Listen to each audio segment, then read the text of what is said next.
Selamat pagi Bapak, Ibu, dan Saudara semua yang terkasih di dalam Tuhan Yesus Kristus. Sungguh baik Tuhan bagi kita, besar setia Tuhan bagi orang-orang yang mengasihinya. Pagi ini kita akan bersama-sama merenungkan firman Tuhan dari Matius 5 ayat 37. Jika ya, hendaklah kamu katakan ya. Jika tidak, hendaklah kamu katakan tidak. Apa yang lebih daripada itu berasal dari si jahat. Puji Tuhan. Bukan hal yang mudah untuk menyelaraskan antara perkataan dengan perbuatan. Yang sering terjadi adalah apa yang dikatakan berbeda dengan apa yang dilakukan. Masalah ini bukan saja terjadi pada orang biasa, yang mungkin dampaknya tidak terlalu berarti dalam kehidupan bermasyarakat. Namun jika terjadi pada para pemimpin, pasti dampaknya akan lebih besar. Sama seperti yang pernah dilakukan oleh Raja Israel, Saul. Saul mengangkat Daud menjadi seorang prajurit yang harus memerangi Filistin dengan janji akan memberikan anaknya sebagai istri Daud. Tetapi kenyataannya setelah tiba saatnya untuk memberikan anaknya, Saul mengingkari janjinya. 1 Samuel 18 ayat 17-19. Demikian juga pada saat Saul berjanji kepada Yonatan anaknya untuk tidak membunuh Daud. Janji itu diingkari lagi. Malah Saul berusaha menancapkan Daud ke dinding dengan tombaknya. Perkataan dan perbuatan Saul tidak sama atau tidak selaras. Itu terjadi karena roh Tuhan telah meninggalkan Saul dan roh jahat menguasai dia.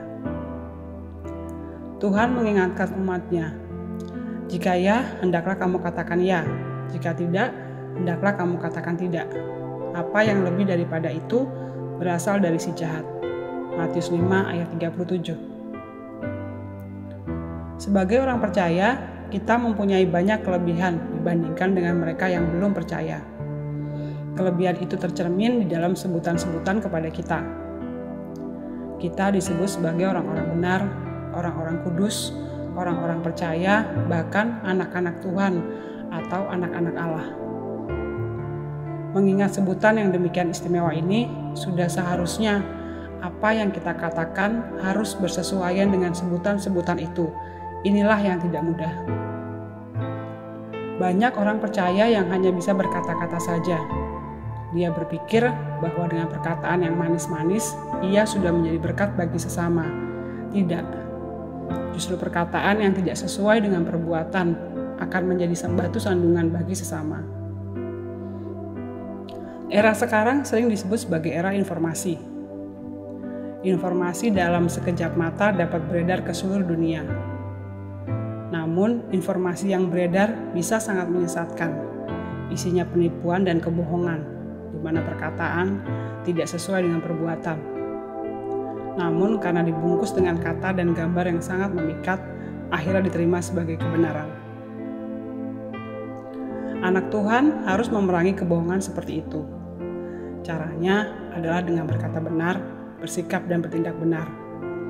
Integritas Kristen terlihat ketika tingkah laku selaras dengan perkataan. Haleluya. Mari kita satu dalam doa. Bapa, kami rindu untuk menjadi berkat bagi orang lain. Mampukan kami untuk dapat melakukan apa yang kami katakan, sehingga nama Tuhan dipermuliakan. Kami juga menyerahkan seluruh hidup kami hari ini kepada-Mu Bapa. Engkau yang memberkati dan Engkau yang melindungi kami semua. Ampuni segala dosa dan salah kami. Dalam nama Tuhan Yesus Kristus kami sudah berdoa. Haleluya. Amin. Selamat pagi. Tuhan Yesus memberkati.